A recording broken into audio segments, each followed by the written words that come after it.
Hello, folks, and welcome back to Under Watches. I'm Ben, and we're here to talk about the Moonswatch fiasco. I've been joined by my good friend Lord with a Passport. We've been involved in this hobby together for quite a while now, like two peas in a pod. Both passionate about the hobby, and I bought my tank from my friend there, and we've had a good time. So, how are you? I'm good, my man. How are you? Yeah, I'm super. Thanks. Yeah? Looking forward to today? I'm looking forward to it. I'm looking Yeah, forward to it. that's good. I've That's good. basically had a meltdown on every social media outlet about this fiasco. Well, you don't like it, no? No, no, I don't like it. I think we might set the tone here before we start because you were okay with me describing it as rubbish in different colors. Yeah, Yeah? I asked you before we came on. Do you want Yeah. to actually go onto the Swatch website and we can talk about the different watches? To which your response was, "It's just the same rubbish, different colors." Now, sure, we can So go in detail yeah, with the whole topic. But when it comes to them being 11 or 12 or whatever they are, sure, it's the same thing, to me, yes, yeah. I think. So we just talk about what happened rather than what they are. I think so. I Yeah? think so. Okay. And Okay. just at the top, Elton, I don't know if we're going to see any super chats or super stickers coming, but if there is, all that money will go to Ukraine. We UNICEF. We haven't quite decided. It's a new thing that we thought of, and the reason we're doing that is because we realize what we're about to talk to is a load of nonsense in the context of world affairs. Speaking our own little watch world, but in the context of world affairs, it's absolutely nothing. So if there's a super chat or anything like that, that money will go to UNICEF. Good shout. Yeah, totally agree. Okay. Do you want to do a wrist check? We can do a wrist check. You want to go first? I'll go first. Yeah, go on. Give me two Surprise us. guesses. Where's my camera? I can't orient myself. There we go. Mission to orient the watch. So it's Speedy, the 3861. Of Safe to course. say that's the real thing. Yes, it Yeah, is. it It is the sure real is, deal. yeah. It sure is. No blue or yellow or candy floss red or anything like that. No, It's the real deal. no Saturn rings or anything like that. Good. This is Good. the 3861, so updated with coaxial anti-magnetism. It's got a actually. I think it's fair to say that you were a massive influence on me buying that watch. Oh, I remember the day we walked in and picked it up. It was beautiful. Yeah. It was I had beautiful. about 30 watches at the time, which Paul Pluta would definitely describe as a bunch of shitters. So there's no getting away from that. So There's they're no gone getting now, away. and they've been replaced with Speedy being a one and a couple of other nice watches. So slim down the collection big time. Absolutely love that watch. Love that watch. Best watch that's Cheers. been out in a while under the Omega brand. What am I wearing today? The Army Beautiful. Green Willard. Rubber strap. Love this watch.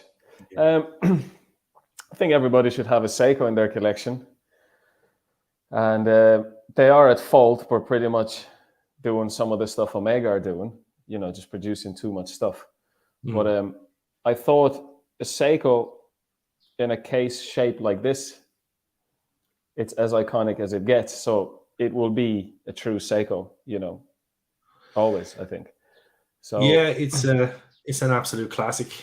Second in the line of Seiko divers. It's a reinterpretation of the Seiko 6105. Incredibly famous and an iconic piece. yeah, Nicknamed the I love Willard, it. of course, from Martin Sheen's character in Apocalypse Now. Tons of history. And actually, that particular watch, it looks far more expensive than it is. It's actually super value. I've seen them, a lot of people ragging on Seiko just for bumping the prices up, but that's still a great value. It's a beautiful watch. I got it from my friends in Rox Jewelers. So they had to bring one in for me. They knew I would want the Army Green, let's call it.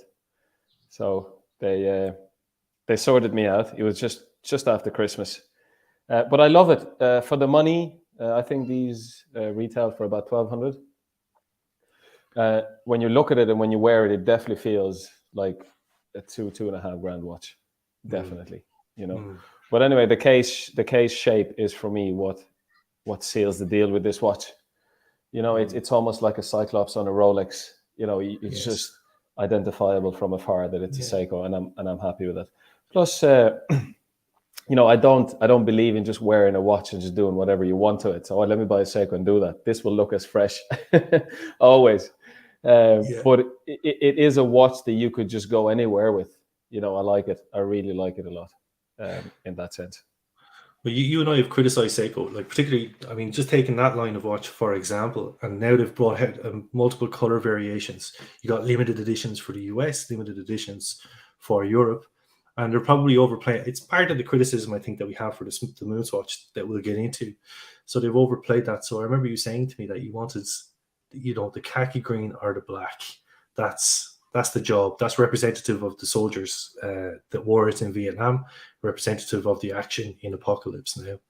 And I think that particular khaki green, can you describe it? It's like it kind of fades to black, I think, in certain lighting situations. It does. The bezel goes really dark brown in certain photos as well. But it's like an olive green and a khaki green. And considering it was in that type of movie, I just call it, you know, like an army green. Yeah. I just stick to that. The black is a classic. Obviously, your 6105 is the watch to have. But I think for the money, for every day, you know, a modern diver, you can literally dive with it. I don't really use watches hard in that way, but you can if you want. It's not an issue, you know. Yeah, fabulous everyday piece. Love it. Okay, just before we get into, so just writing a few notes here, and we'll talk about them one by one. But just want to say hello to my good friend Thomas Burnett. How are you, Tom? Thanks for joining us. Really appreciate it. Okay, so the Moonswatch, as I said, I had a meltdown on basically every forum that was available to me, including my local watch group, Instagram. I even made an 11-minute diatribe on YouTube live, kind of whiskey-induced job, which I subsequently deleted because it made no sense and I was a bit articulate as a potato. Well, I suppose one of the things is the first point that I want, and it's the obvious one, is that Omega, a brand which we hope is competitive with the other best Swiss brands in the world, has put their name on the dial of a cheap swatch, plastic watch. And there's a cheapness of the materials used is inherent in that. I wonder how much they cost to produce. I would imagine very small money. It has a quartz movement. And when I look at the other quartz chronos on the Swatch website, you can see how they shoehorned this Omega Moonswatch into existing products. The layout of the subdials are crazy. They're like a hunchback. They're up at 1 and 11. So they're cheap to produce, and it's very disappointing to me as an Omega fanboy, for want of a better expression, that Omega have done that. I told you where I stand with the topic. I don't even talk about it.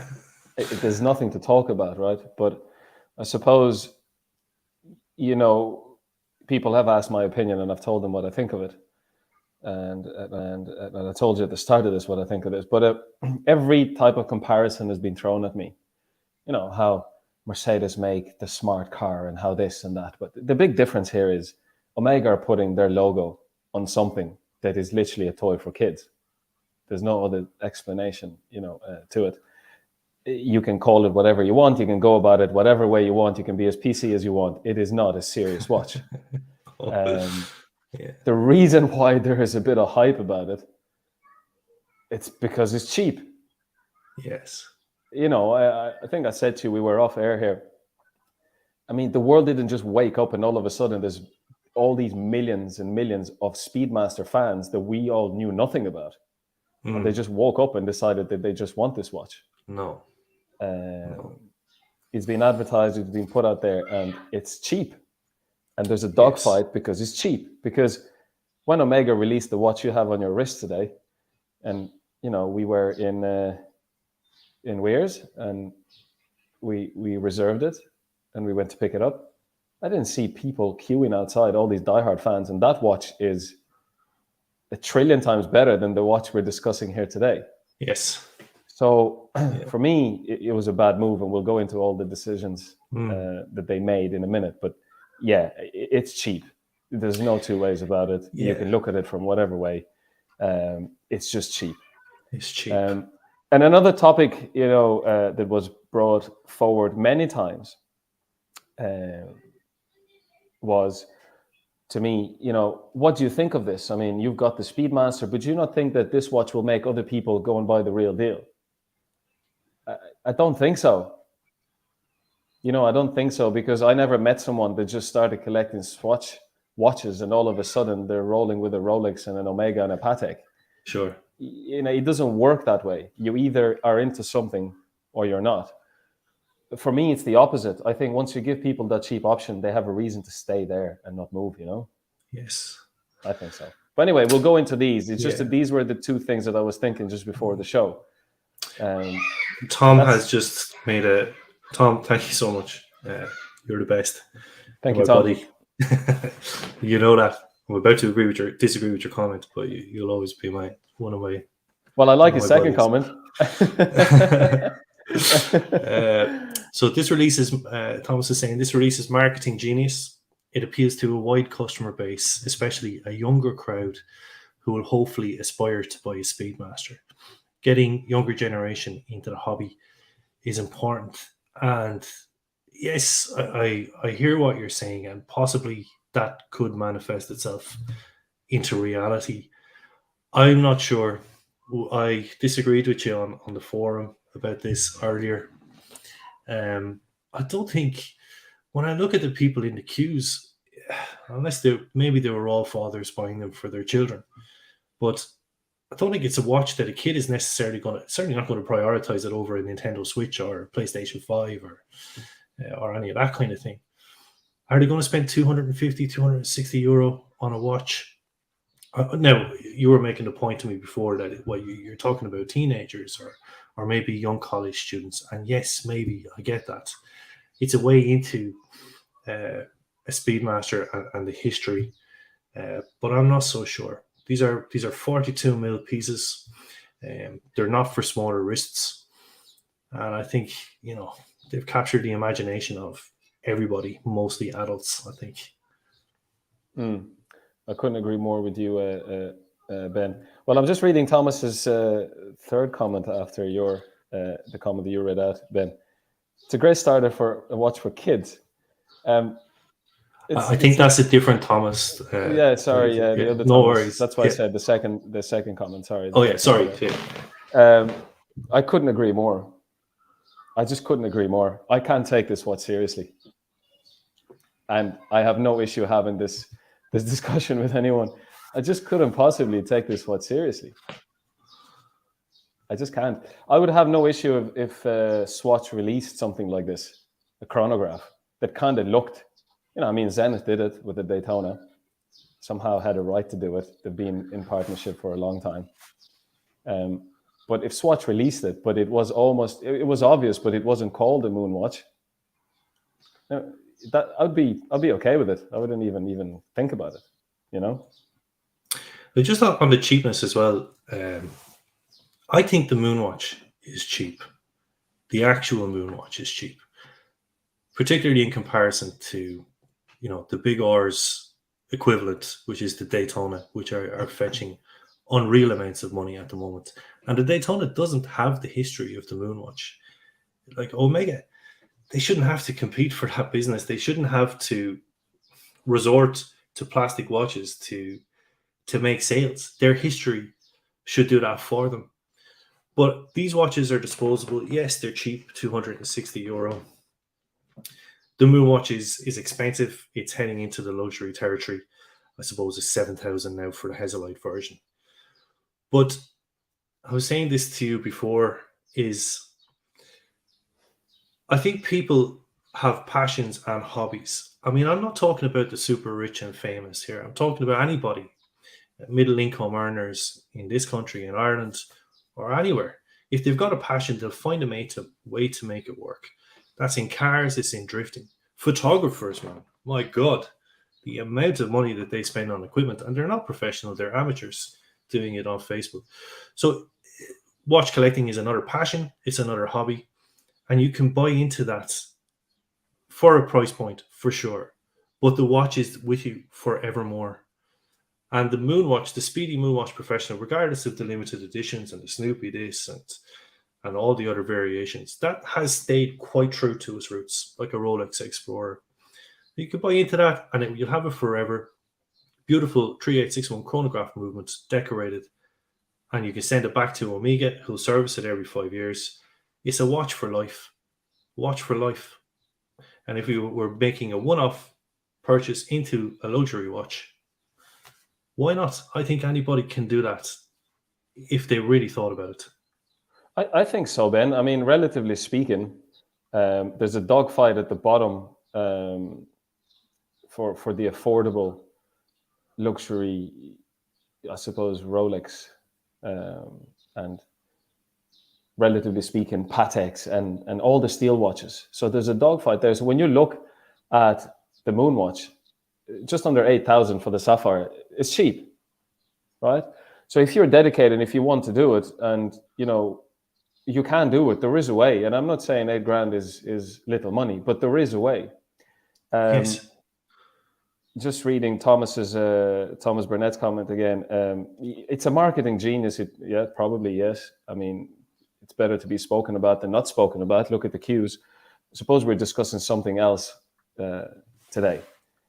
Should Omega have done this? Should they not have stayed true, like Rolex stayed true to their fans? I mean, I forever say this to you. It doesn't take a genius. If Rolex wanted to sell and create absolute chaos, if they released a Tiffany dial Daytona, it doesn't take a genius to know what you need to do, but they stay strong. They don't do that. They stay strong to me and you and to the next guy.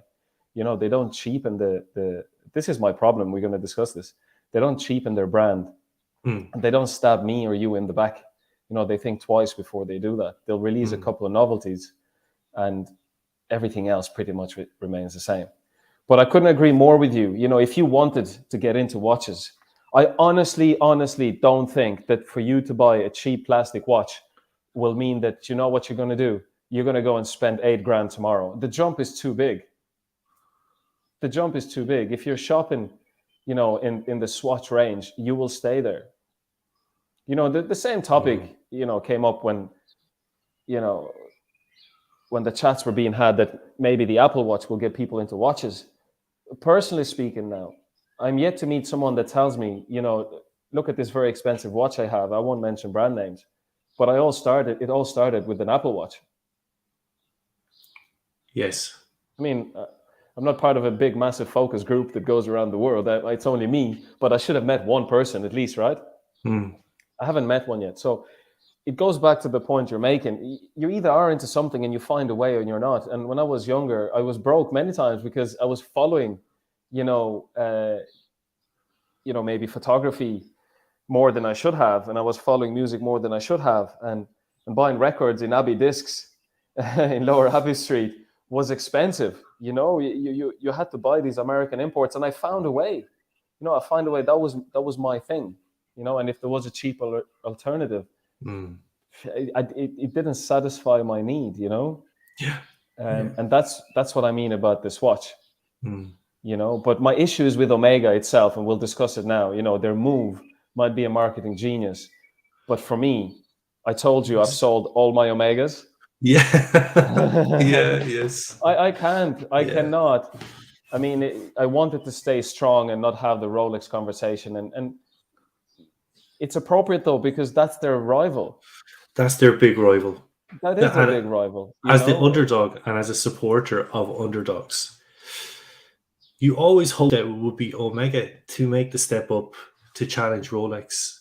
Now, maybe the Rolex business model is not the best model, but they don't make changes. It's like the Explorer range. Say the Explorer 2. You can have any color you want. The Henry Ford model. You can have any color you want as long as it's black. Or white, in this case. So black and white does. Same with the steel Daytonas. And if you take the Explorer 2 in isolation, it's never changed since its inception in the 70s. Yes, it's evolved and there's been incremental improvements to the movement and the case and all that. But they've never changed it. They've never brought out special editions, different iterations. Omega's number one watch is the Speedy. And we've forgiven them for bringing out all the various different iterations and colorways and George Clooney this, Michael Schumacher that,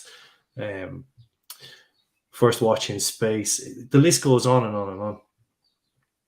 But this, to me, is a step too far. Could you imagine if Rolex decided, because this is effectively what happened. Imagine if Rolex decided tomorrow they were going to jump into bed with Casio and produce a Rolex Casio. Well, maybe that's a poor example.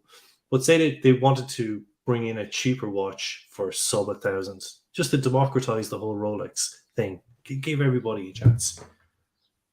They would never do that. They would never do that. I've done a bit of a montage that we'll show later on. The world kind of descended into, the Omega world descended into chaos yesterday. And you multiply that by 4 or 5 at least if Rolex were to do something similar. For sure, and no brand will want that, and it's clearly not their fault. But I would find it very hard to believe there was diehard Moonwatch fans fighting like that, doing that on the streets of these capital cities. I just don't believe that. We're talking a more refined collector here, a more reserved person, man or woman, you know. And the chopping and changing of Omega, you know, I stuck with them, you know. I really did, and you know that. And you want that underdog. You want that underdog to do well, and you want to talk about the DeVille and the constellations and how it should have been and all of that, but it wasn't. Yeah. But the Moonwatch is, and now they've made it. I don't know. I mean, I can't believe people have a topic about this. They've made a plastic version of an icon. I mean, I said to you, it hasn't been spoken about yet. What if NASA turn around and say, "See you later"? I mean, it could happen. That would be a big move. I don't know. Well, I mean, it could happen. All what I'm saying is, there's no two ways about it. You know, they've taken you on a journey, me on a journey, and we've stayed true to them. They go and copy Rolex with their new dials and all of that, and this comes. So we spend all that money and stay true to them, and so have many people. And they turn around and they say to me, "Yeah, that's great for you, but you know that piece of luxury that you really, really love and you spend a lot of money on, and you know, you read all the books, you went crazy for the box set we gave you, and you stayed with us for years, and we talk about this thing proudly. We're just going to make a Moonwatch, and we're going to have different colors, and we're going to connect it to Mars and Pluto now all of a sudden." I mean, it's like an opening act at a stand-up. Yeah. I want to talk about that. I actually want to talk about that point in a moment, but just Tom, again, thank you so much. Thank you, Tom. So the watch draws in the Omega fans with the irony that it isn't an Omega, it's a Swatch, period. Yeah, it was actually Oshin's video. After watching his video yesterday, I did a full about turn on that. I found it hard. I posted this on my Instagram. I found it hard to look at my new Speedy. Mine is not that old. For about 3 days, I felt like some sort of jilted lover as it turned its attention towards the masses. But you know, I think Oshin firmly in his video, and it's really worth a watch. He's a good friend of ours from the Timeless Watch channel. He drew a real line of distinction between the Swatch Omegas and Speedies, and at the end of his video, he finishes it with the killer line. Can we start talking about real watches again? And it's just that video alone brought the Speedy back into my face. So I've been a mess for 3 days, but I've come full circle. Just to finish off, the Apple Watch got people interested in wearing watches again. If it's disposable or not, it's an attraction for many. Yeah, I've heard that anecdotally, the Apple Watch is responsible for getting people into wearables again. I know they did produce like an 18K gold version when the Apple Watch came out. It was selling for big money, about 20,000. I don't think that really took off, but certainly, but there's no, you know, I don't feel like there's any comparison between an Apple and a computer and nano chips on your wrist compared to a mechanical watch and the beauty inherent in a mechanical watch. But I don't think that's the point you're making. But yes, it's disposable. Will it get people into the Moonwatch and highlight the Moonwatch? Maybe it will. There was a huge cohort of just flippers out there. It's been mentioned in the comments a few times now. And that caused a lot of the hassle yesterday. These are like probably ASBO hooded teenagers who got to the front of the queue, nicked in the front of everybody. In Paris, actually, there's a guy on Instagram who was saying that they went in, they bought the watches, and then were selling them for double, like out on the sidewalk, and it turned into mayhem, and nobody had control over it. So I think that was a big part of the problem there yesterday. Well, that's the point I was making, Ben. I doubt all Omega Moonwatch Speedmaster diehard fans were doing that. So we got to eliminate half of what's going on here with people, or even more than that are just there for the sake of making a few quid or whatever. I personally think this thing, we're not going to hear about this thing in a couple of months, if even. Seriously. Yeah. It's been big, though. It's been a big deal. It's been big. It's been a big deal, but you got to remember, nothing cheap made of plastic lasts and wants to be collected by the masses. Yes. It just won't last. I mean, the same topic, I got a passion for jewelry. Same topic can be had with lab diamonds. The reason why lab diamonds will not be as good, and no matter what, don't want to go off topic here, no matter what jeweler will tell you, the reason why they will not be as valuable as real diamonds, in this case, the Moonwatch, let's say, is because it's an artificial thing. There'll always be a cheaper way of making it. Yes. Right? Yeah. It's a cheap thing. There'll always be a cheaper way of making it. There'll be more and more people figuring out that there is a cheaper way of making it. Therefore, it holds no value. Therefore, it's not unique, because it can be molded whatever way you want and made into every color you want. Yes. The similarities here are ridiculous. Yes. I'm not so sure. Tom, love you, brother. I'm not so sure the Apple, I can't even say Apple Watch. That's a different topic altogether. I can't think that wrist device has got people into watches. I'm yet to meet that person. People that like watches will wear a Swatch, or an Apple device. That's fine. But I'm yet to meet someone to say, because it's a different type of customer. You're not all of a sudden going to buy a manual wind chronograph after having a wrist device with all the apps on it. I don't buy it. I don't buy the argument. And to be honest, I think it's driven by Apple to sell their watches.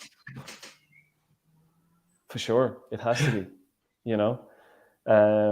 But we're going to be talking about Rolex a bit today, because we have to. Like I said, I hate doing it, but that is their biggest rival. We can't not talk about the brand that's in the big four. Exactly. Well, I think Rolex have separated themselves from the rest now. Like, you have the Holy Trinity, and actually there's yes, Oshin will do that. Oshin's going to jump on and have a chat with us. Just give me 1 second.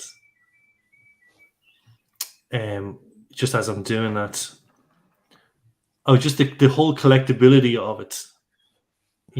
Elton is like Moshi Monsters or Pokemon, or just leveraging a kid's appetite to collect stuff. And like, they were so intent on doing that they introduced that Pluto. Pluto hasn't been a planet for donkey's years. It's the one we all laugh at the far reaches of the solar system. Let's get this link. Look, we're making fun of Pluto, but even the other planets, I mean, I just don't know. I can't not laugh at this, honestly. Seriously, think about it.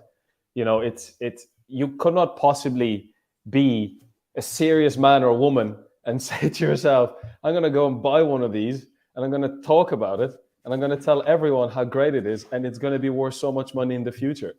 Something that costs Omega in the region of single figures to make, we're talking 9-10 euro here to make, cannot possibly be retaining any value going forward. I can't see it. I just can't see it, Ben. But I've been proven wrong before. Yes. I've been proven wrong before. Will it make people go and buy the real deal? It can't. Sure, if you're shopping in the €260 range, you're not going to go and do that. There's a reason why you're there. Well, I'm just looking at all the people that are fighting to get this watch. You know, I'm not judging a book by its cover, but they don't strike me as Moonwatch fans. Not all of them are. They can't Not all be. of them. It's opportunist. There's a lot of opportunists out there. They're looking at the flipping thing. I mean, some of the prices on Chrono 24 this morning are just insane. Well, some of the prices on Chrono 24, you would just buy a real speedy and a good one. Man, I refuse to even or something look like at that. it. I refuse to look at it or even talk about it. But we're talking about it here today. You're paying me good money to do it. We're raising a few bob for Ukraine, mostly down to Thomas Burnett here. But anyway, long term, I think it's this kind of gimmicky moves that made Omega fall from the very top. And going forward, it will only be a bad thing. There is no two ways about it. It's not a serious thing. It's not going to stick. There's no way, absolutely no way. If you're going to be taken seriously, if you think you're Rolex's next big rival, but very, very far behind, let's just talk about it, you know, blatantly put, yeah? Yes. There's no way. There is no way. But they shouldn't have done it. They definitely shouldn't have done it to the, from, I suppose, financially speaking, they'll do well. They shouldn't have done it because they will lose customers. Like, I refuse to buy another Omega. Like, there's no way. Of course, because they'll do that. What's next? The James Bond? Seaman's at 300? Like, you think twice now about buying another Omega. Yes. I've watched Teddy Baldassar's interviews with Reynolds, Oishoman. And he comes out around the time of, well, he actually, it's the same watch, the Bond. There was the Bond release before COVID, and then there was the post-COVID Bond release. And he came out and, like, I don't like the way Omega sometimes associate themselves with the kind of keenness or the leveraging the whole Bond thing. I wish they'd kind of stand on their own 2 feet. Like, I mean, Rolex was in Sean Connery. Sean Connery wore the Rolex 6358. But you never hear Rolex banging on about it. The fans know. They know what that watch is. Similar with the Daytona. I mean, Daytona and its organizer can talk about Rolex. Rolex is not doing the other way around. Yes. Yeah. You know, they won't do it. So, you know, I've stayed strong up to literally last week. You know, because you don't want to be that Rolex fanboy no matter what. And I don't think we are talking that way, but there is no way this brand, they've given up the chase. You mentioned it, right? They've given up the chase. They've given up the chase because they're saying, listen, Rolex will sell more watches than all of our brands put together, right? Yes. You know, and they sell a lot. I mean, they sell a lot of Tissot's and Calvin Klein's and all of this, right? Range of spend, I suppose. So they've given up. It's a sign that, you know what, there's no point in trying to beat someone. Let's join them. Yeah. Clearly. But it's soul destroying to see them come out with their Aqua Terra range and copy all the colors of the rainbow like OP did last year. But this, I mean, as soon as I saw the teaser paraphernalia on Instagram, I texted you, this is a bad idea. Whatever this is, any sort of Omega X watch is not going to be good. But I was just talking purely about what was going to come out of that. I certainly didn't expect the disaster that happened at the boutiques. And actually, just Tom is just, I just want to put this up here from Tom again. The queues were ridiculous. The boutiques should have just handed out tickets to the people in the crowd for the watches they had allocated and told the rest of the crowd to leave. But the queues were great publicity. It's a fair point. And Oshin alluded to this in his video as well. Each boutique, I think, worldwide got 120 watches, which was a crazy way to manage the situation. Unless, Tom, as you say, I'm not really sure anybody at Omega and Swatch has the forethought to see that as being a feather in their cap of all these people queuing outside. But maybe they did. There are a lot cleverer people in those organizations than me. It's not bad for publicity. Well, in saying that, there was a guy stabbed outside the New York store, and actually, wonder if we just play that little montage now, Elton, and just show. Yeah, play that, Ben. Yeah, play that. Yeah, okay.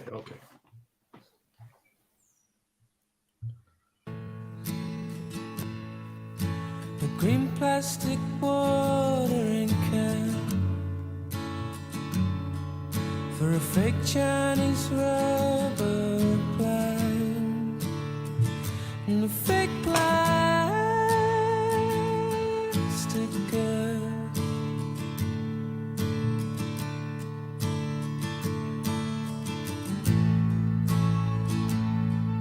Which you bought from a rubber man in a town full of rubber plants to get rid of itself.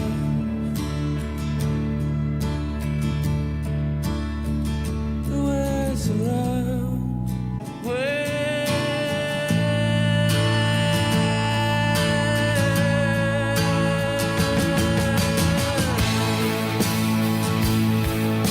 she looks like the real thing. She tastes like the real thing. My fake plastic love.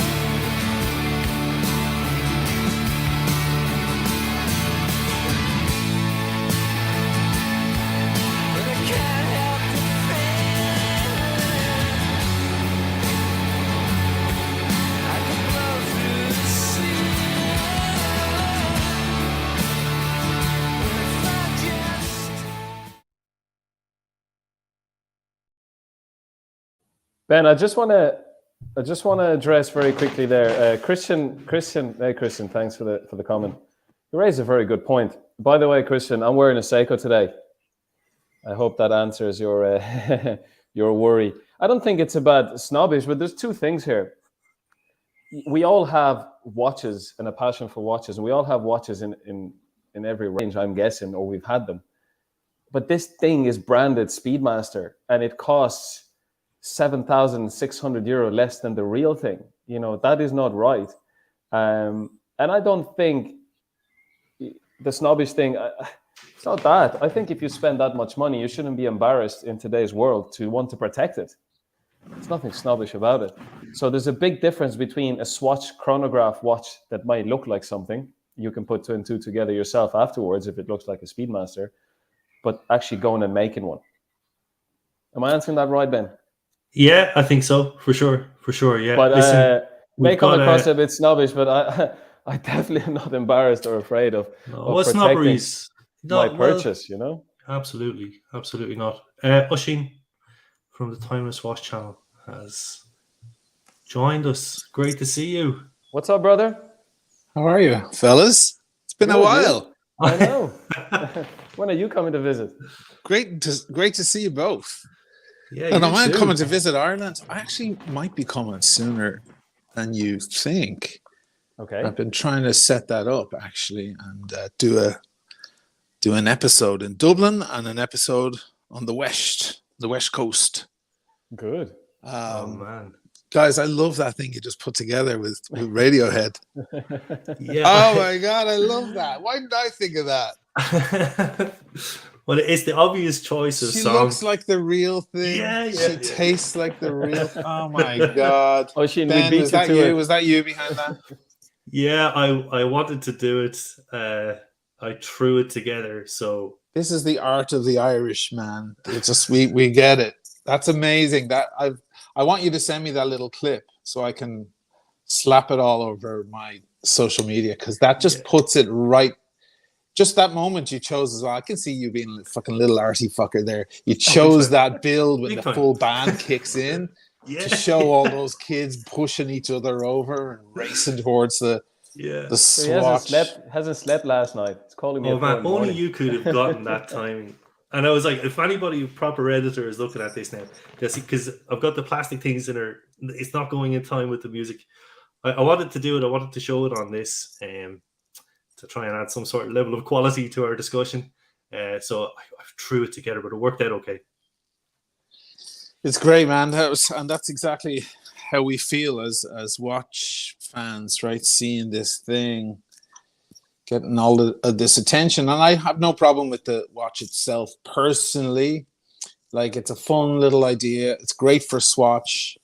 I wish, you know, it would be great if Omega, because of course for us it's devastating because Omega kind of cheapens the whole Omega thing. It'd be great if Omega turned around now and said, okay, here's the real thing. And they did the planets with real speedies, with high quality stuff. Yeah. Next level. Then it would illustrate to everybody, like, well, you know, this is really how it's done if you care. Because it is a nice thing, like, to pick your favorite planet. You know, I like Jupiter as a planet. I just have an affinity for Jupiter. I don't know why. I've always loved Jupiter. So when I saw a Jupiter watch with those colors, I was like, oh, I want it. Sure. Fair enough. It's not as speedy, but I want it still. Yeah. There's a guy on TikTok I saw recently with he pulls up in it looks like a Maserati or a Lamborghini or something. Lamborghini. And he gets out and he opens the hood and it's just bicycle parts on the inside. He's cycling a bike on the inside of a frame that he made. He made an exact replica frame of a Lamborghini. But on the inside, he's actually pedaling it. Yeah. It reminded me of that. Yeah. Are you guys all depressed? Ben, you took this pretty hard. I was depressed. I was depressed for 3 days. I was depressed. Your video, I don't know if you watching earlier, was the turning point for me. I felt, however way you expressed it, you put a firm line of delineation between the real speedies and this watch, and your closing gambit. Can we start talking about real watches again now? That was the final nail in the coffin. I think you nailed it with that comment. Yeah, I mean, for a lot of people, they can't afford the watches that we're used to talking about. I get that. They probably feel like this is their chance to own something that looks like a Speedy. It's the next best thing, maybe. You know, I appreciate all of that stuff, but yeah, it's kind of heartbreaking for us Omega fans, isn't it?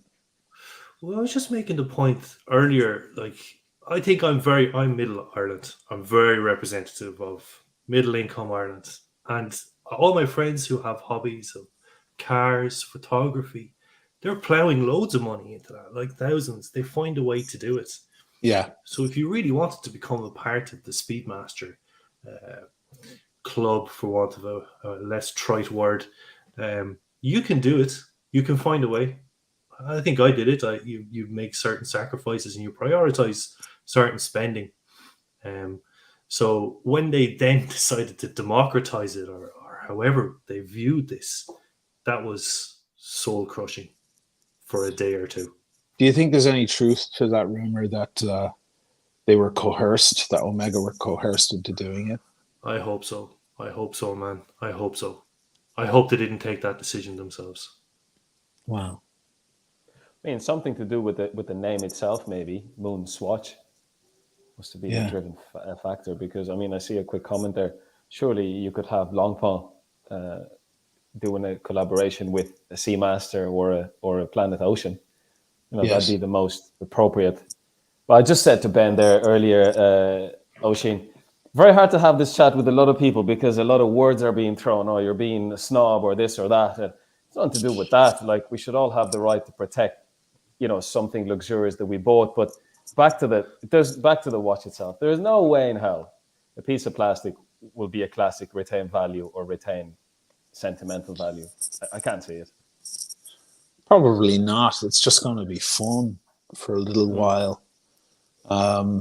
About the snobbery, I mean, Ben probably knows how I feel about that stuff.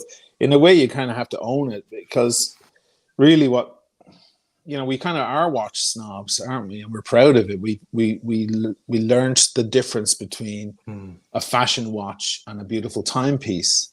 So if you're out with your girlfriend or wife and she stops at a window with fashion watches, you're gonna go, "Ugh, let's get out of here." You know, you won't stand there looking at fashion watches for a half an hour in the window, because you know more about it to know that these are just garbage from China with a branding on them.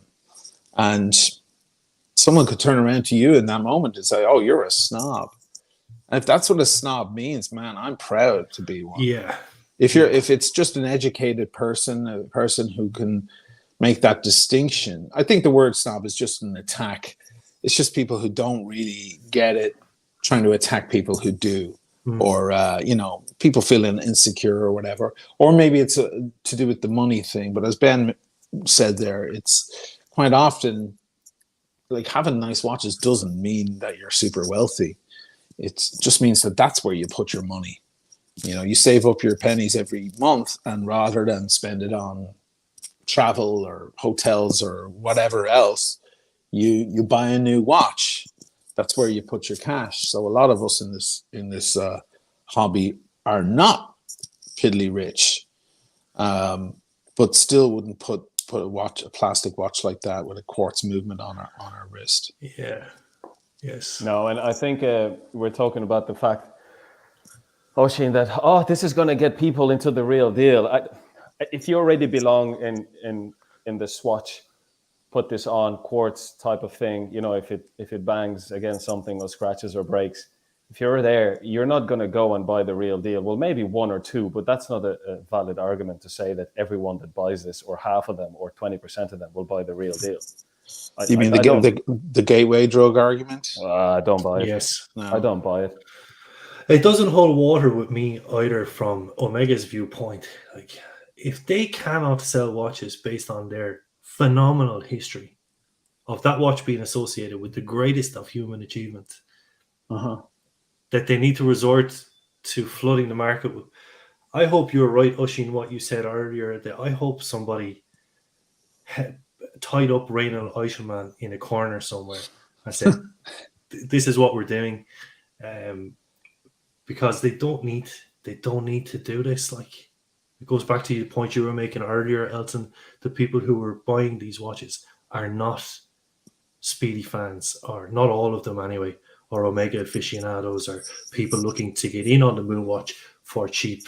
It attracted a whole entire other fan base or customer base. Well, buy cheap by, what is it, 83 times? I mean, if you don't have the real, it's not the thing. It is not the thing. There's no two ways about it. And I genuinely don't think you'll get people to buy the real deal. I can see more people that have the real deal wanting to buy one or two, and I bet you they're going to give it away. I think we won't hear about this in a couple. They'll of months. have it lying around. They'll wear it for a couple of days for fun, but they won't. Yeah, if you have the real deal, you're hardly going to gush over this little plastic thing. One guy in one of the comments on one of my videos was saying he was in line yesterday. He managed to get a Mars edition, and he put it on his wrist when he walked out the store and just went, God, this is a lump of shit. Like, what did I do? And he saw an old couple there waiting online, way down the line. And he got talking to them, and they were hoping to get one for their son. So he sold them theirs, his. He sold it to them. He pulled them out of the line. He said, look, I'll give you mine. And that way they went home with something, you know, because they were never going to get it. They were all selling out immediately. Most of the places only had 100 pieces, 150 pieces. I'm hearing from people. I mean, my inbox is full, you know, people writing me. And some people are saying that certain boutiques didn't have them at all, or they only had 60, 70 pieces, and they were just sold out in seconds. One annoying message I keep getting from everyone is oh, look at what they're selling for on eBay. And I keep just saying, look, it's not selling for on eBay. It didn't sell for that. It's just people chancing their arm. Maybe some people are selling them for 1,000, 1,500, probably making a little money there. But I don't think anyone's getting $63,000 or whatever that crazy one was listed for, or even $5,000, you know. But I think they're all going to regret it, spending 10 times its RRP on that watch. They're going to put I it know on. because in a couple of months, I would normally say in a couple of, I was saying in a week or two, but no, the second wave is gonna sell out pretty quick, and the first ones that hit the online store are gonna sell out very quick. So it might take a little bit longer just because the hype was so extreme. But a few more months, and they'll be selling for under list on eBay. And I told Ben a while back there was some piece of rubbish. I think Timex and Hodinkee did something. I don't know what that was, right? Said Ben, don't do it. Ben was like, I like this watch. He can't give it away. He tried to give it to me. I was like, I don't want it. Which one, the Timex? It's a Timex Hodinkee. Way nicer than this in many ways, I think. I can't even ship it abroad because it's got a battery in it. But I think a couple of months max, honestly, max.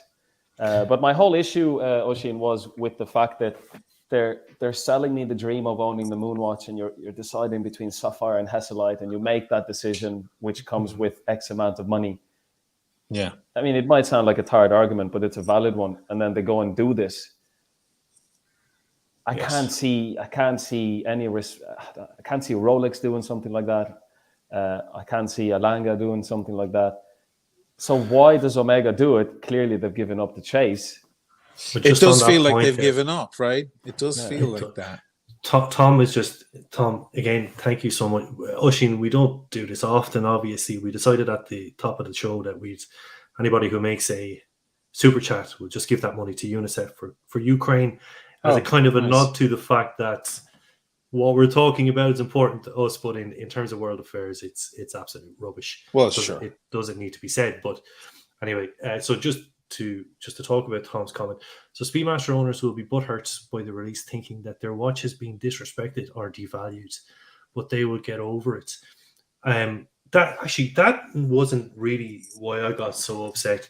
And now, don't get me wrong, because the two gentlemen who are with me today, I think it's fair to say, are Rolex fans, and I am too. I can't help, almost despite myself, I love Rolex and I love their watches. Sure. But I don't like how they've separated themselves from Omega in particular, because I expect Omega to be in the same echelon. You see those different pyramids, the Richemont pyramids and the Swatch Group pyramids. I want them to be on the tier with Rolex. I certainly want somebody to be able to compete with Rolex so that Rolex becomes more attainable, so that we're not seeing these mad demand and driven up prices. There is no substitute. This is the problem. It's like market economics, Keynesian economics is out the window. There are no Rolex substitutes. There's Rolex, and that's that. And they've put themselves firmly into a pigeonhole by themselves below the Holy Trinity and the Alanga. But everybody else can go F themselves. And if you look at the sales coming out of Switzerland over the last month or so, their turnover is 4 times Omega, and their turnover is greater than the entire Swatch Group in its entirety. And they're there to stay on their own. Do you think Omega is selling any real speedies this weekend? I doubt it. I doubt anybody's buying them. I think that the sale of a real speedy, those sales are going to plummet big time now, because a lot of people are going to say, feck it, I have this weird, interesting speedy. It's not the real thing, but it looks like one, and it's sanctioned by Omega, and it's way, way cheaper. Rather than spending the 7,000 on the real thing, I'm going to spend 2,500 on 10 of these other things and choose a different color every other day. We wouldn't do that because we love the brand. We love the real speedy. But I just feel there's a lot of people who are about to make a move on a speedy and now aren't going to. Even Watch Gringa's point the other day about, well, I don't want to buy a watch that I'm going to have to explain to people, answer that question every day. Oh, no, it's a real one. Oh, no, it's a real one. It's not a Swatch. Because that's the future for a lot of speedy guys, if anybody gives a shit and asks about the watch. Certainly from a distance, I think Jenny L had one on there last night. I don't know how she got a review up so quick. I guess she had some sort of connection. She got herself one, started filming the hell out of it. But on her wrist, it looked very speedy. Like it looked like one of those alternate speedies that you see, that they've made, like the racing ones or the Dark Side of the Moon ones, all those others. Which is why I'm wondering, why can't Omega make the planets now? Maybe wait a few months. Maybe this is part of their plan. They just have to stay quiet, wait a few months, and release Omega's version of the planets, and put that idea to the real watches. Because at this point they have Dark Side of the Moon, Grey Side of the Moon, racing this, racing that. They have so many different versions. Really, is it that much more to say, okay, here's Mars, here's Jupiter, here's Saturn? For all we know, the Swatch ones are modeled on Omega's models that we just haven't seen yet. Maybe I'm being too. I think it would have worked.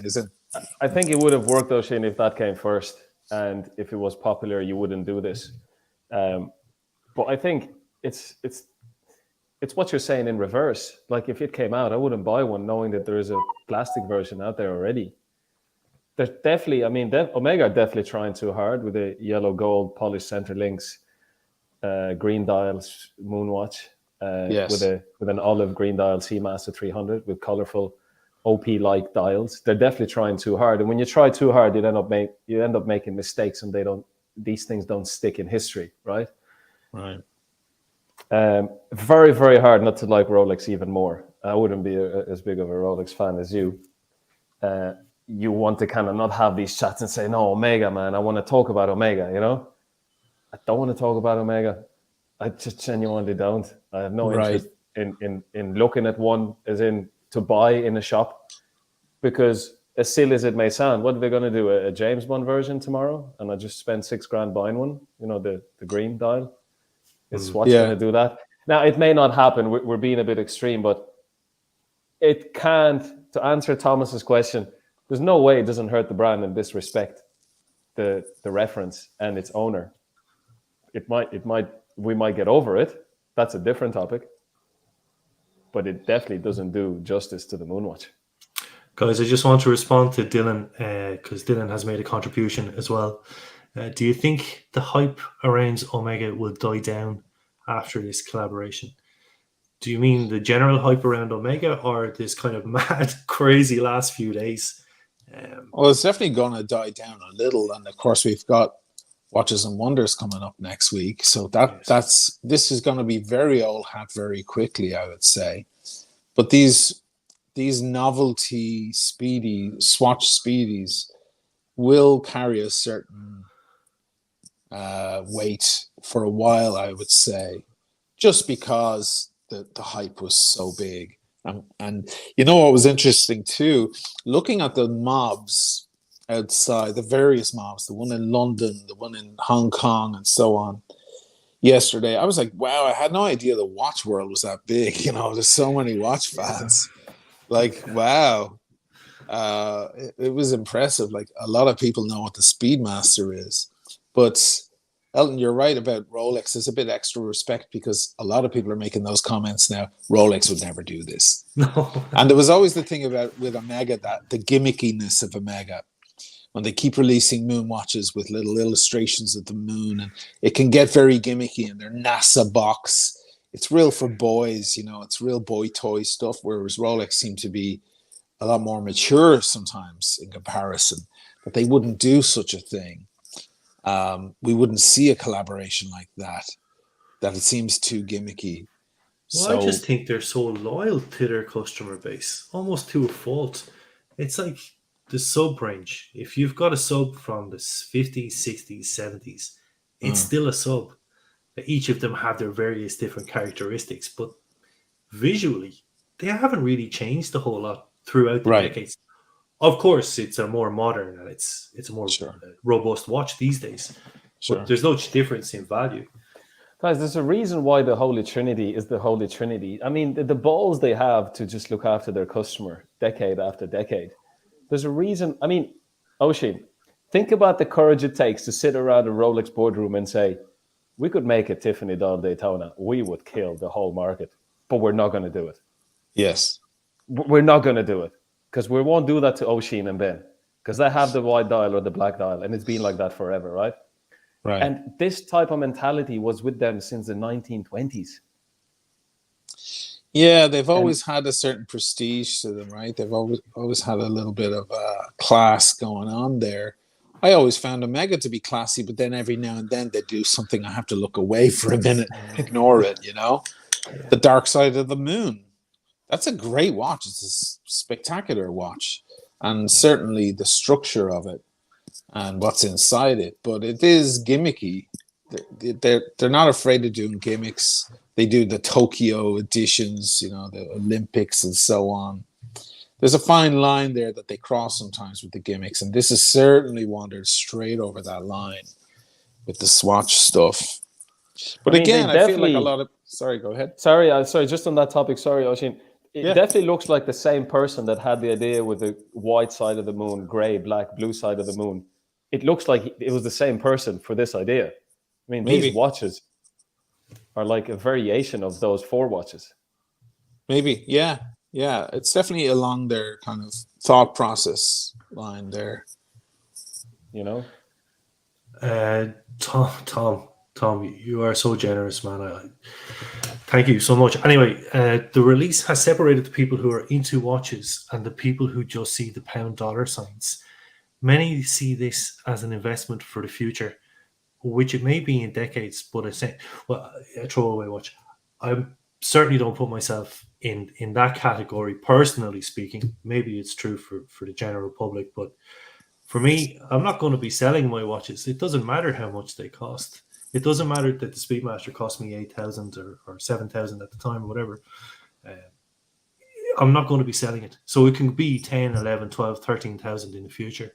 I bought that watch in particular. I've made, back in the days when I was making videos, and I hope to make videos again, I made 2 adoring videos of the Omega Speedmaster. I have a passion for that watch and everything it represents. So It's not devaluing the financial side of it.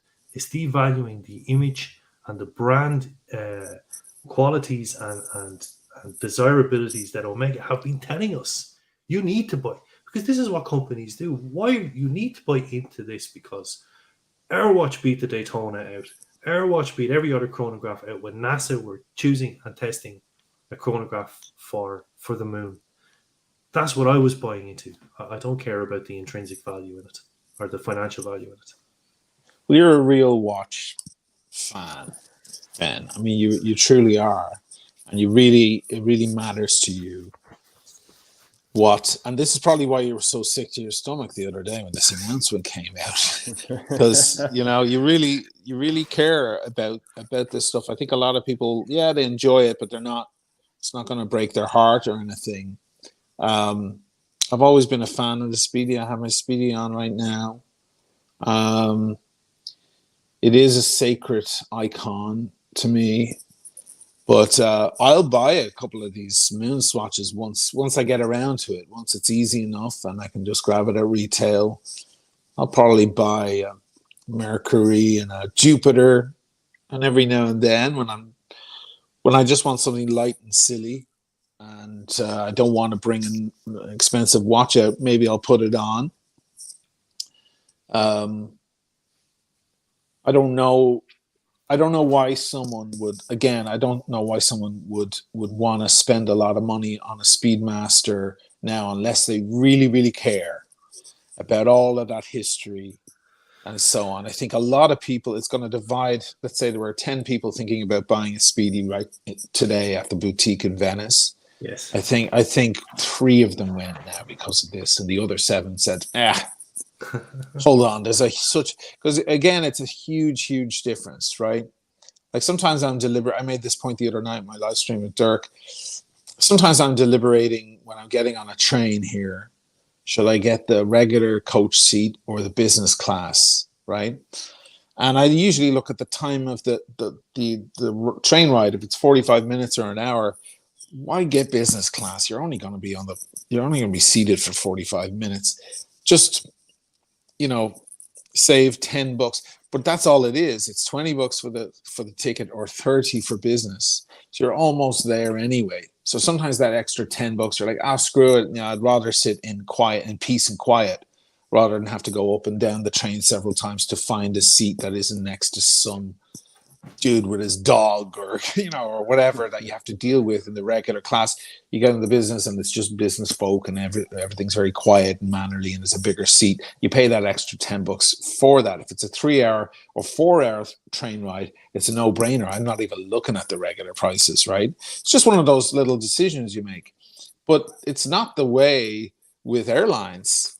You're flying from London to JFK.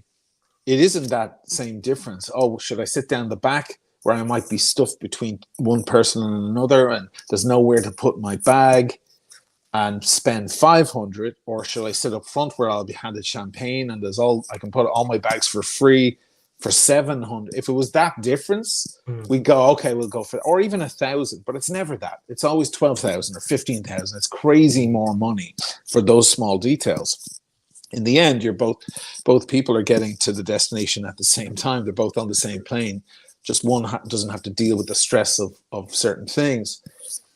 As Elton was saying, if you're in the market for a $250 watch, you're not in the market for a $7,000 watch. There's nobody deliberating between one and the other.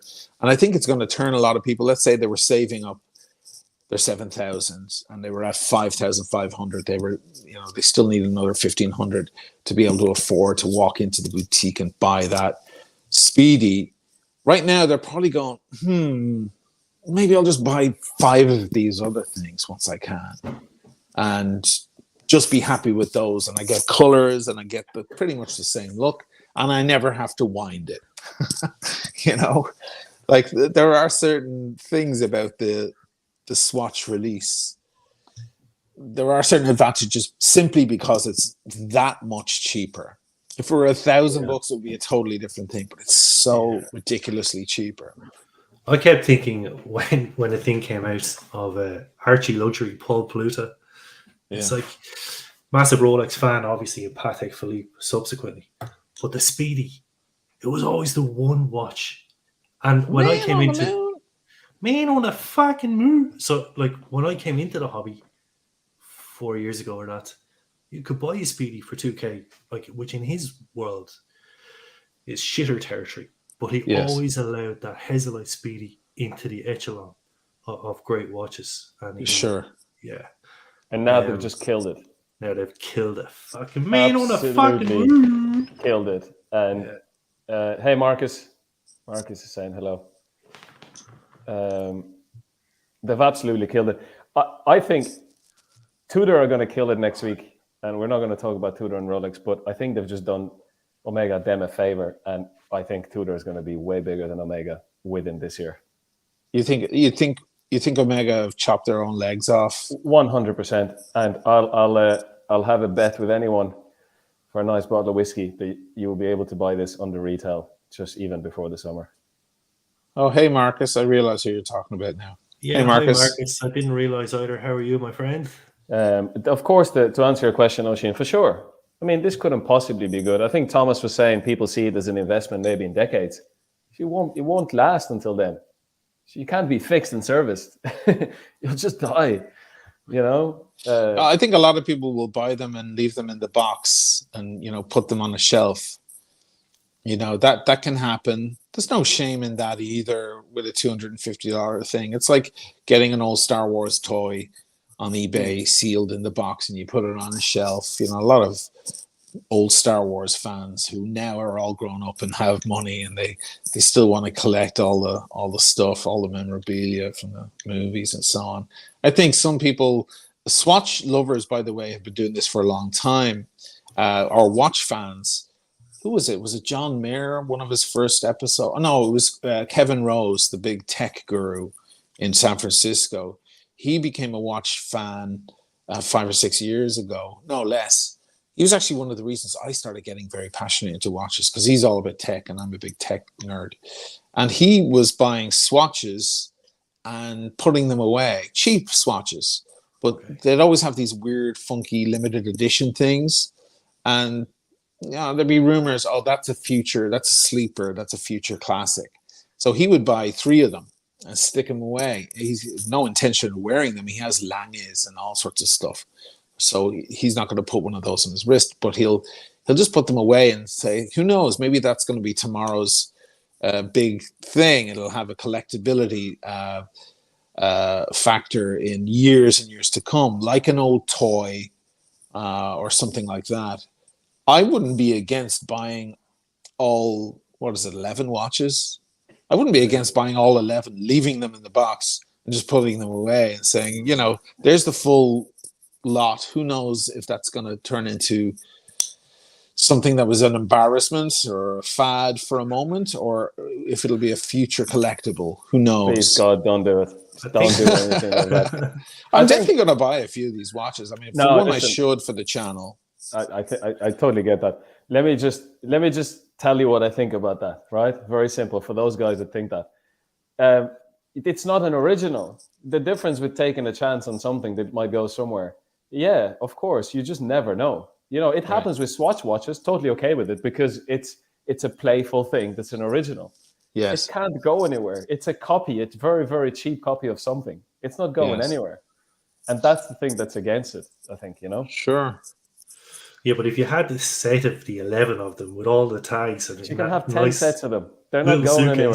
Forget about it. They're not going anywhere. I don't know. Don't they have like Spider-Man editions? And don't Swatch pretty much put out a watch for absolutely everything? I went into the Swatch store last summer with my niece and got her she liked an army green thing, and she was looking at better watches, but she was like, Uncle Shane, you're not buying me an expensive watch. Like, it's waste on me. She's so smart.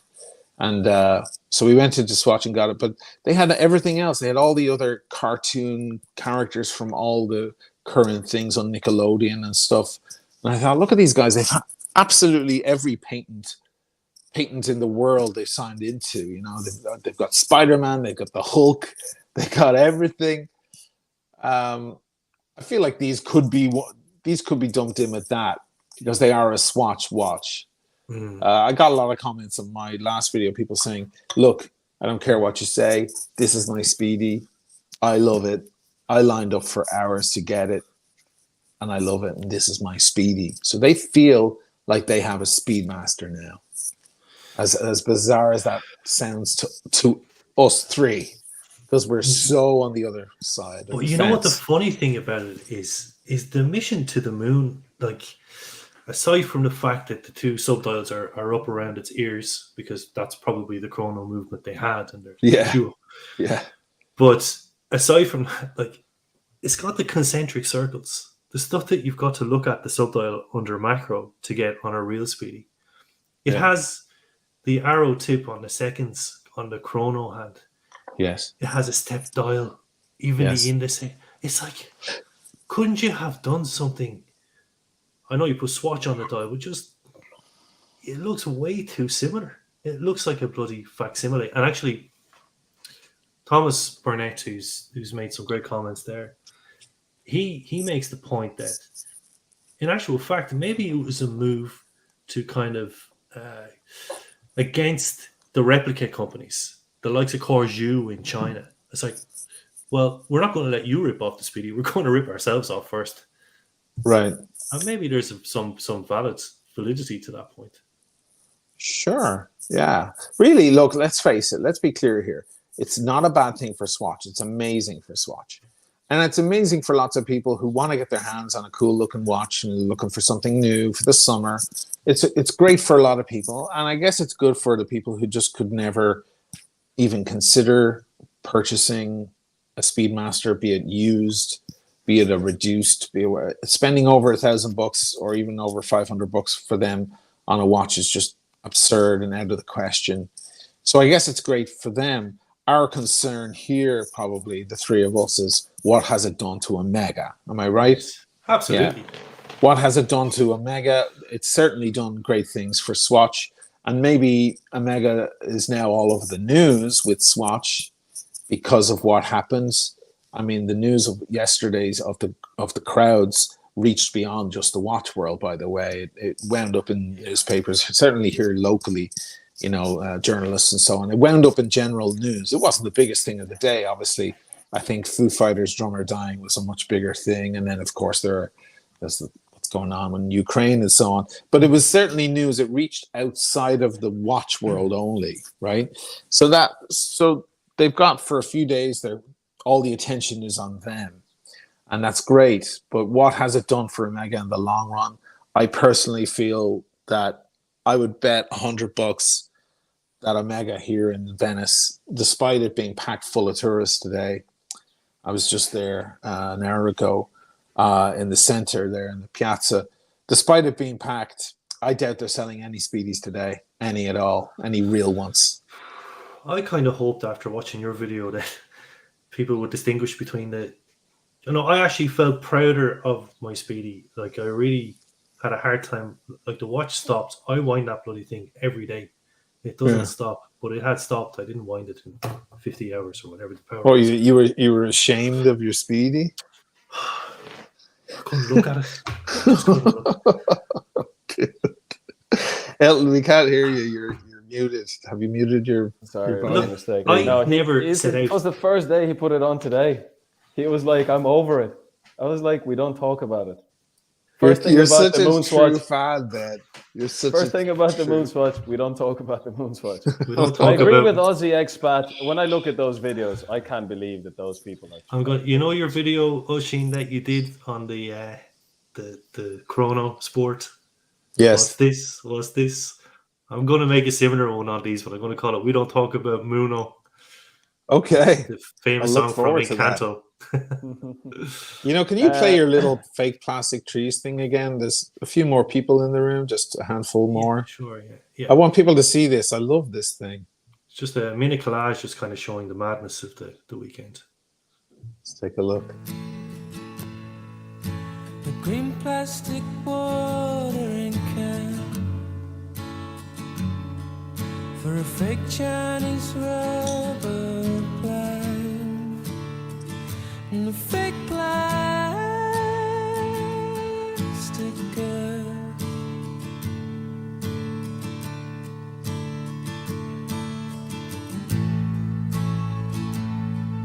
Which she bought from a rubber man in a town full of rubber plants to get rid of itself.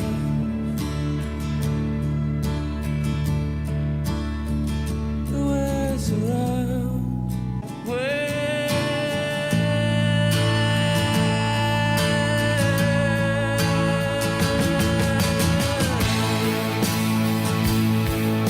she looks like a real thing. She tastes like a real thing. My fake plastic love.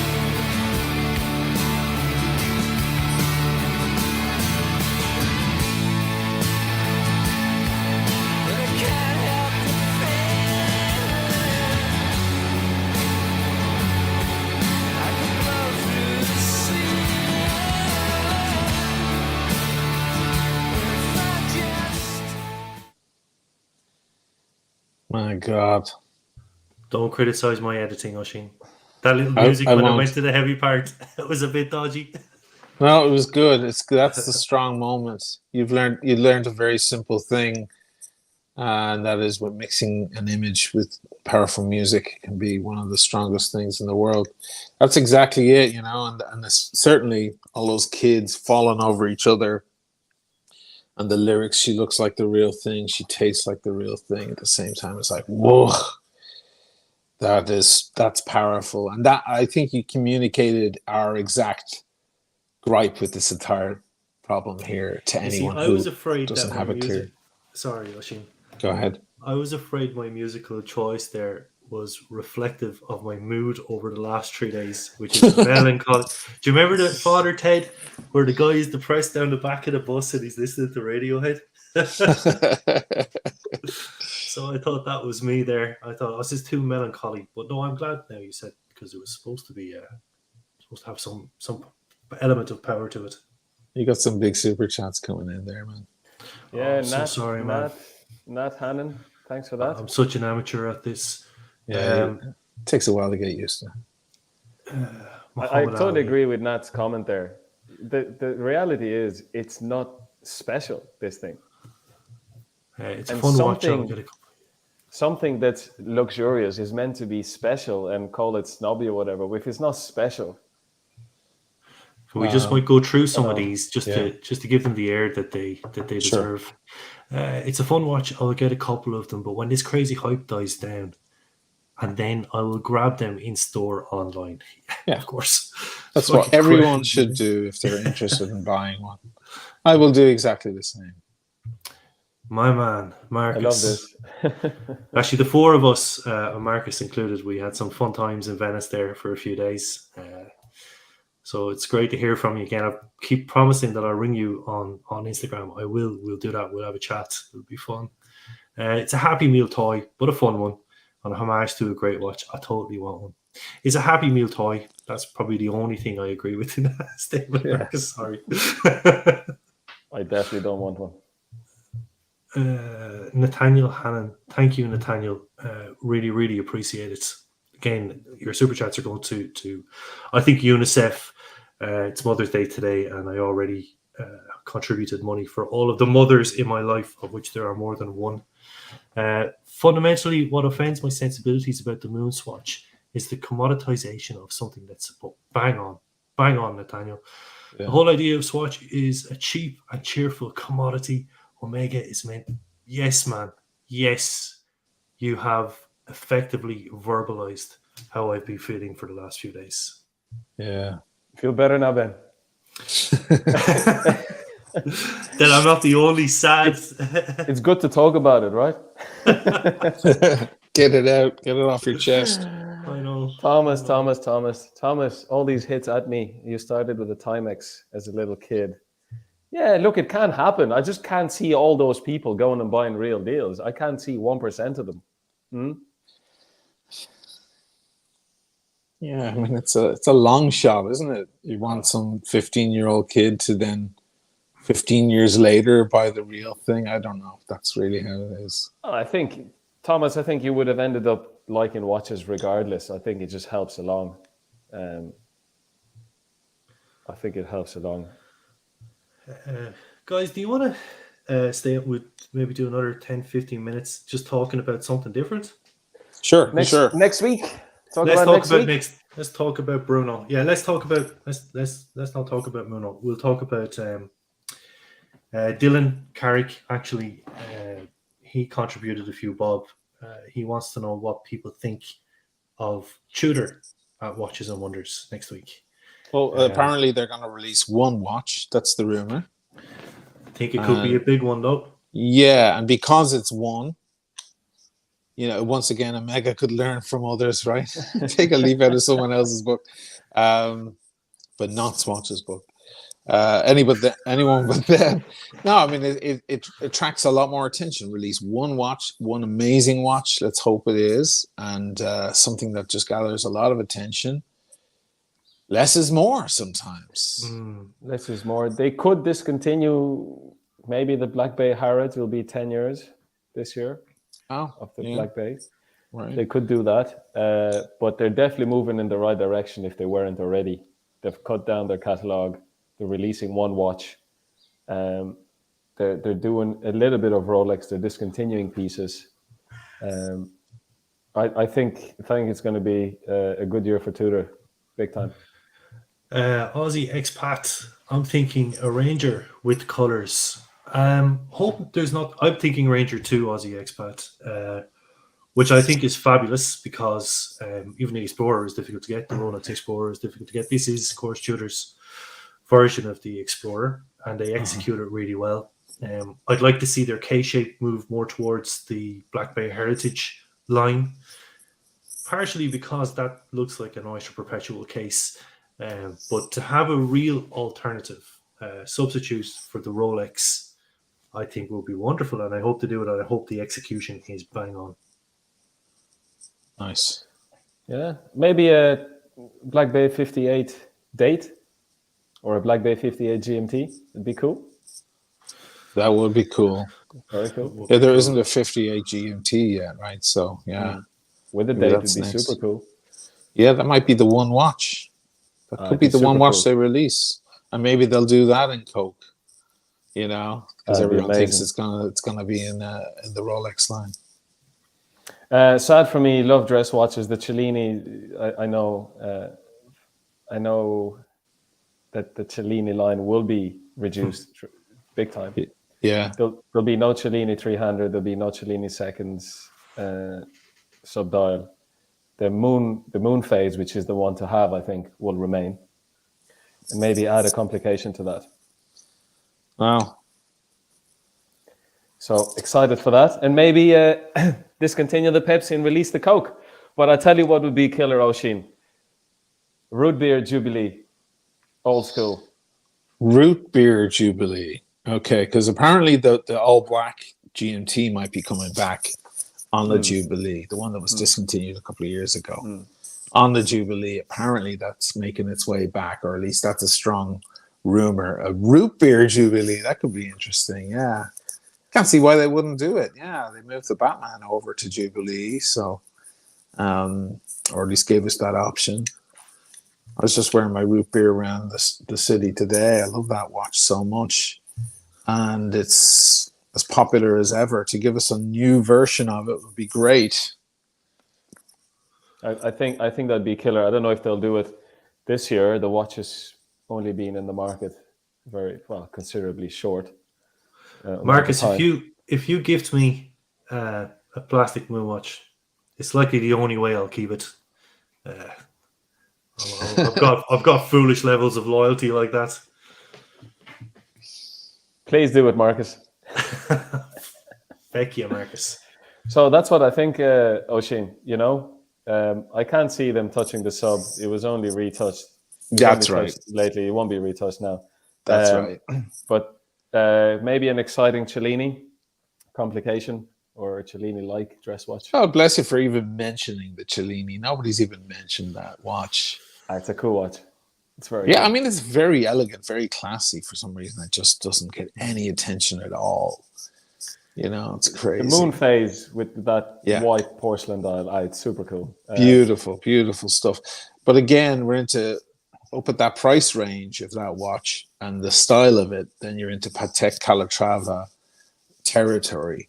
And I think given the choice between the two, you might go for a Patek just because that is the ultimate of, you know, high horology and all of that and classiness and so on. I think that's why the Cellini, one of the reasons why the Cellini suffers. You know. Or you could spend like $3,000 and buy a DeVille. Right. But they'll probably do a cheaper version of that. So a Swatchville. A Swatchville. So you couldn't do that. DeVille X Flick Flack. Yeah, you better get ready, Ben, not to bring it back onto Omega again, a Swatch, but you better get ready for more disappointments.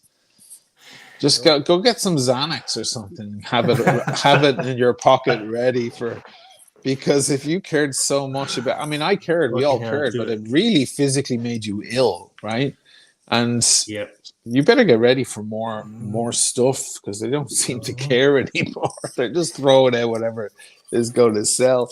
I was messaging everybody. I was DMing you for perspective. I was messaging everybody for somebody's going to have to calm me down here. And eventually I went out for a walk and I was like, come on, man. Get ready, man. They could be doing it with more of their watches. Rolex then for discontinuing, it's always the same stuff, or it's been the same stuff for a while. The Air King, the Milgauss. It makes perfect sense to discontinue the Air King and the Milgauss. Both watches they're outdated now. They don't make sense anymore. They're great. I love them, but they don't make any sense anymore. And I don't know why they're still in the catalog. So we'll see. I think they're gone. Like, I'd say 99%. I think they're gone. Yeah, for sure. For sure. But I wouldn't be surprised if Rolex hit the market hard with complication style dress watches. You know, I think they know they can do it well. They've done it in Well, the they know past. everybody's paying attention, right? So really, if they draw everyone's attention there, they have the power to do that. Think about what they did with the OPs. Nobody really wanted an OP. It was a compromise. If you got an OP, you really wanted a date just or a sub, but all you could get was an OP. Whereas the OP was always such a classic and beautiful Rolex, in my opinion. But now OPs are all the rage. Why? Because Rolex all of a sudden decided to sprinkle magic dust all over that whole sub category there in their catalog. Maybe they'll just turn around and do a Cellini heavy year and get everybody buzzed about Cellinis. Wouldn't that be really, really funny? Annual calendar, They do some- professional calendar, it'd be amazing. I think the Beautiful. Cellini Prince is massively underrated. It could be a competitor for JLC. Any of the square watches, Tank, Yeah, Reverso. right. There's a white gold version. It's got 2 dials. They're asymmetrical. It's like the sub-seconds is way too big. And the top dial has an Explorer style 369 on it. I'll tell you what, it's some watch. It's some Really? watch. Wow. It's a cool watch, all right. I really like it. Really like it. I think the dress watch area for Rolex is something that I think with their best intentions, I want to put it in the form of they want to give to their customer base something they haven't been doing. Because when it comes to selling them, I think they will. You can't get a Cellini now. The Moonface Cellini is trading over retail. On Chrono, there's only a few of them, so they'll still sell. Sure. But I think they want to give their customer something that they haven't been doing lately. Never even thought about it. Honestly, Or a yellow. I think a yellow gold Cellini would be a Calatrava killer.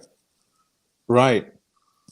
Yeah. And not a moon phase, but like the time only Cellini is half the price.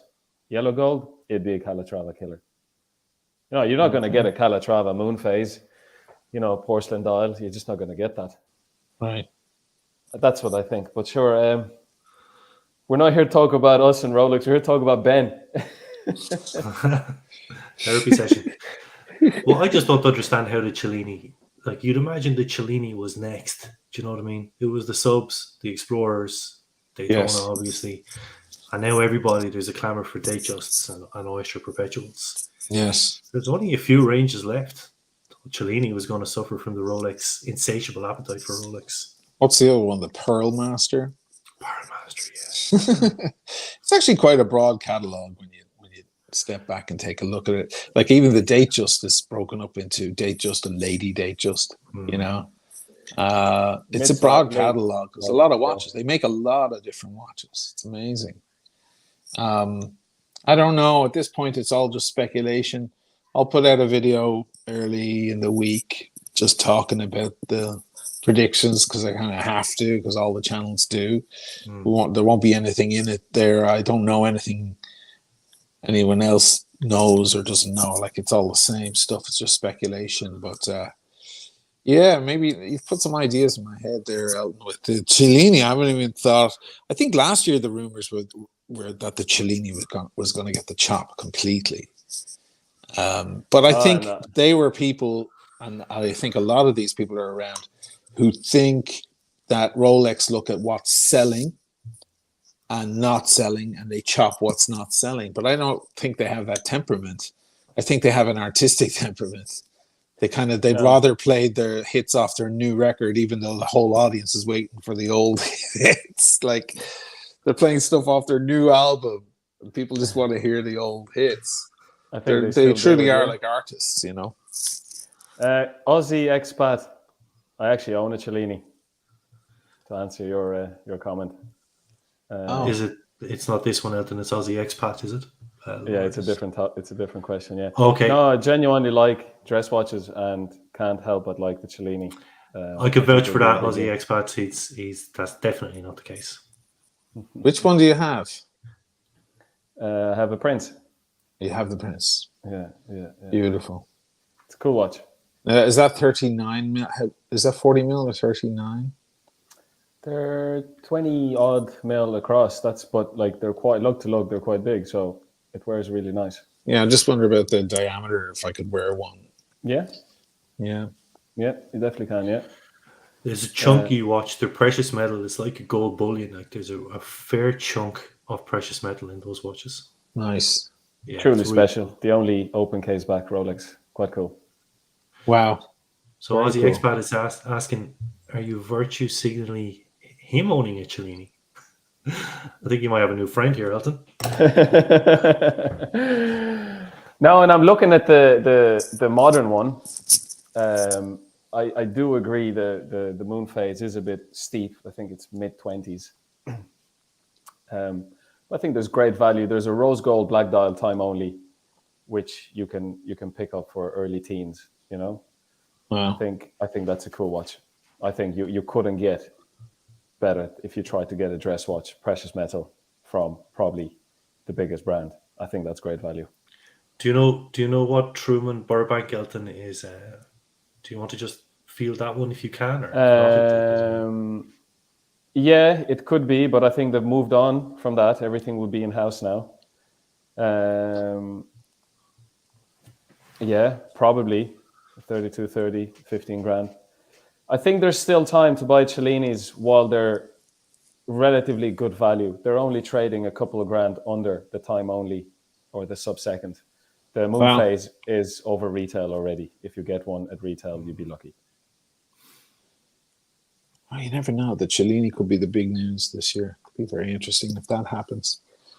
Well, fellas, I'm going to get back to editing. As you can see behind me, I have all my camera gear set up. I was recording all night last night doing an unboxing. Okay. All right, brother. I'm going to be featuring just kind of as a support act, which I normally do with the unboxings, a little brand called Nomadic from Belfast. I don't know if you've heard of them. Nice little watches, solidly built. Diver watch is the one I have here from these guys in Belfast. Interesting stuff, so watch out for that. And the unboxing is the Milgauss, the Z Blue. So I finally got to photograph a Z Blue up close. Very, very nice, very attractive watch. So great chat, fellas. Great to see us both. You too. And if Thanks I'm a coming million over for to jumping Ireland, man. If I'm coming over to Ireland, we definitely have to do the beers, yeah? Definitely. For sure. Definitely. All right, We'll have fellas. some good wine. Right. Have a good one. Cheers, Oisin. Thank you. See you, man. Cheers. Take it easy. Bye-bye. Okay. All right, Ben.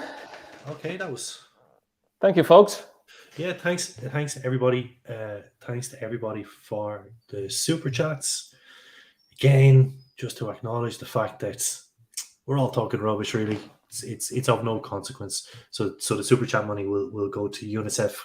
They're the one I picked this morning for helping people in Ukraine.